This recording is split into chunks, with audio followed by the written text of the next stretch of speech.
Coleta. Thank you, Madam Chair. Through the AMLA, may I know what are the instances when the AMLC can provide or inquire into bank deposits? What are the instances?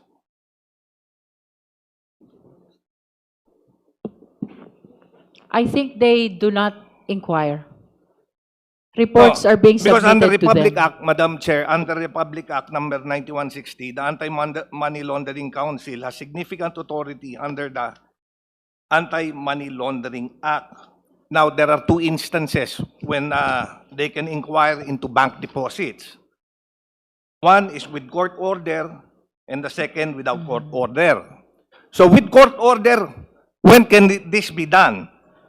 Now, with court order, when the AMLC can inquire into deposits if there is probable cause.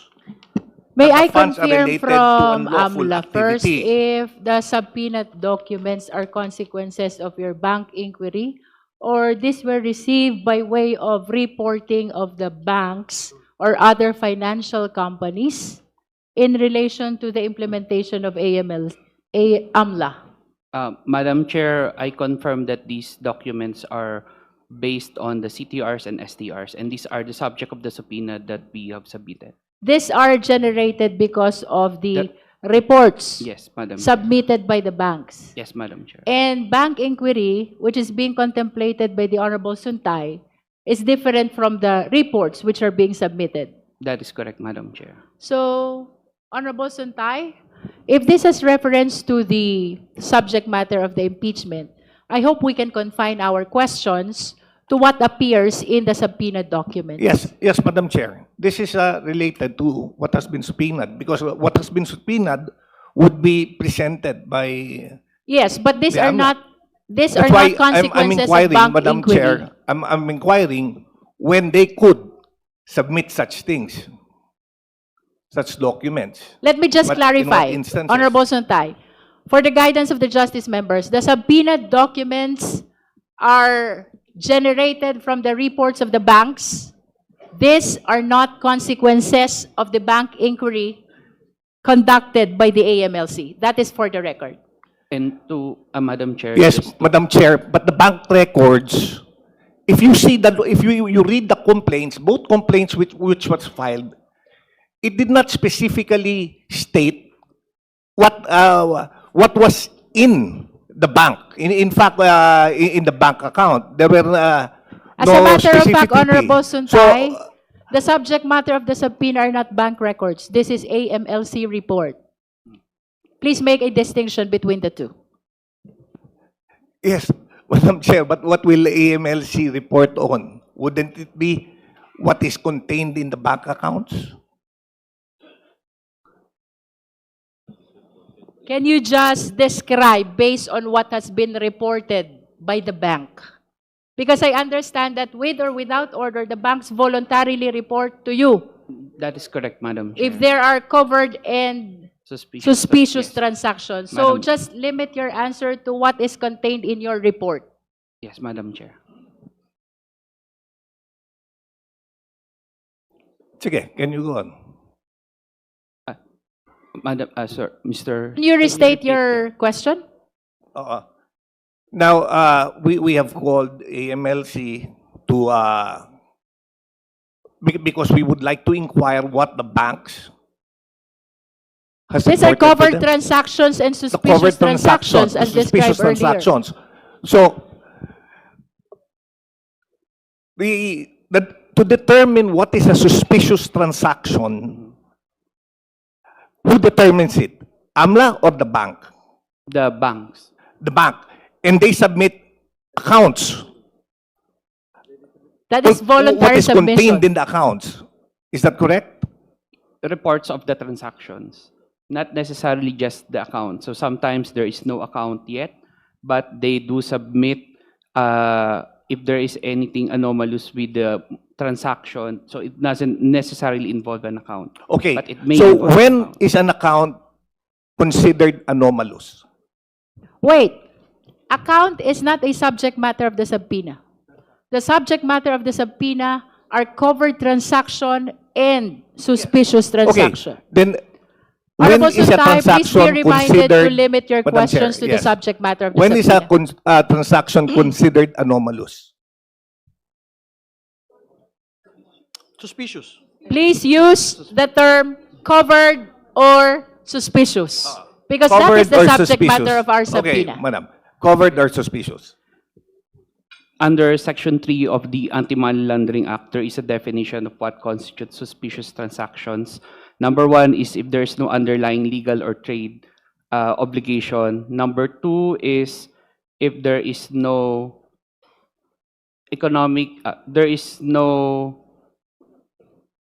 the client is not properly identified. Number three is if the amount involved is not commensurate to the business or the financial capacity of the client. And the next would be taking into account all the circumstances. There is a perceived transaction, the perceived transaction of the client is being structured. Number five is if there is an unlawful activity, if the client committed an unlawful activity or is in any way related to money laundering. Number six is if there's a deviation, observed deviation from the acts of the or behavior of the client's profile. And number seven is any other analogous transactions similar to the those enumerated. Okay. Sige. Thank you very much, Madam Chair. Thank you. Honorable Marcoleta. Thank you, Madam Chair. Again, you are allowed only to manifest. Yes, Madam. Let me state for the record that the committee have required the submission of AMLC records without a court order. And let me reiterate that under the Anti-Money Laundering Act of 2001, suspicious transaction reports and covert transaction reports are confidential and may only be disclosed upon order of a court. The House of Representatives Committee on Justice does not have the authority to direct the AMLC by issuing a legislative subpoena and consequently cannot bypass the probable cause requirement of the court. The report of suspicious transactions are meant to be used by the AMLC for analysis and its own determination of probable cause, where required by the judiciary. That's my manifestation, Madam Chair. Thank you. Madam Chair, The manifestations Chair. are noted. Madam Chair. Any other member who wishes to Madam Chair. manifest or raise Madam clarificatory question? The Honorable Jokno and then the Honorable Ko. Madam Chair. just a Also me. counter manifestation, Madam Chair. Okay.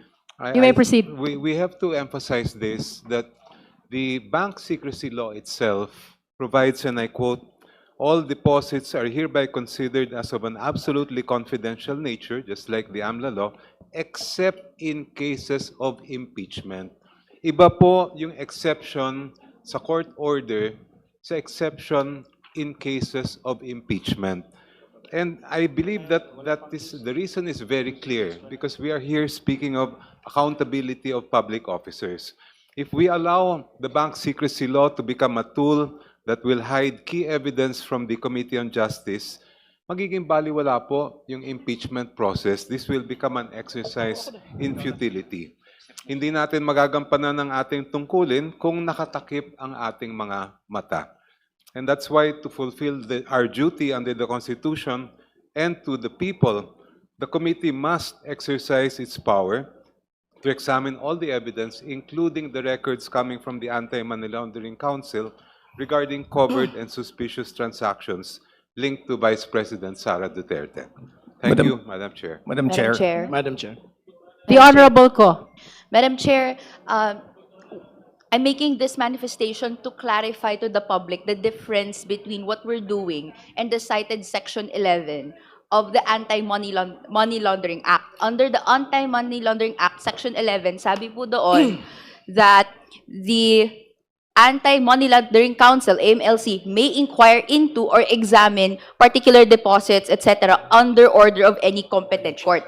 Ina-assume po nito na ang AMLC, hindi pa niya hawak yung impormasyon na kailangan niya. Meron siyang napapansin na something, no? Tas kailangan niya ng additional information and gusto niyang mag-inquire further. Pwedeng gawin ito ng AMLC, mag-inquire yung AMLC, kung may nakuha siyang court order. Iba po yun sa ginagawa natin ngayon. Ang ginagawa po ngayon, tayo, bilang House Committee on Justice, dahil we're acting upon the people's complaint for impeachment against VP Sara Duterte. And kasama dun sa complaint, no, yung mga financial assets ni VP, no, we're asking the AMLC, based on available information and intelligence that it has, no, prior to any of the, prior sa pagsimula ng impeachment proceedings na to, may alam ba kayo tungkol sa possible covered transactions or suspicious transactions na pwede niyong i-report? So, this is to clarify to the public that Section 11 actually does not apply in this case. No, ang tinataya po ng AMLC now, meron pong mga reports na na-receive sila from banks, no, and hindi po cause yung pag-collate nila ng reports na yon because merong impeachment proceedings na nangyayari. Hawak na po nila yon prior pa. So ngayon, gusto nating marinig from AMLC ano yung contents ng report na yon, so that we can finally move on to the next parts of the proceedings, which is ano bang implications ng kung ano mang covered or suspicious transactions yung kaya pong i-report ng AMLC. Thank you, Madam Chair. Next is the Honorable D.S. Beron. Madam Chair.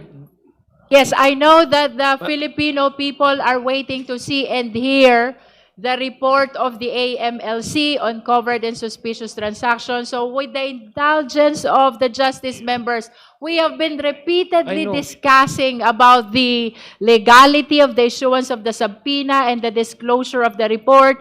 Let me reiterate, we did not subpoena the bank records. We did not subpoena the bank officials and employees. What we subpoenaed is AMLC report, and the executive director is right before us to share with us, ready to report on what they've seen as covered and suspicious transactions. So I hope after DS Beron, we can proceed to hear the report of the AMLC. Yes, thank you, Madam Chair. Only one question.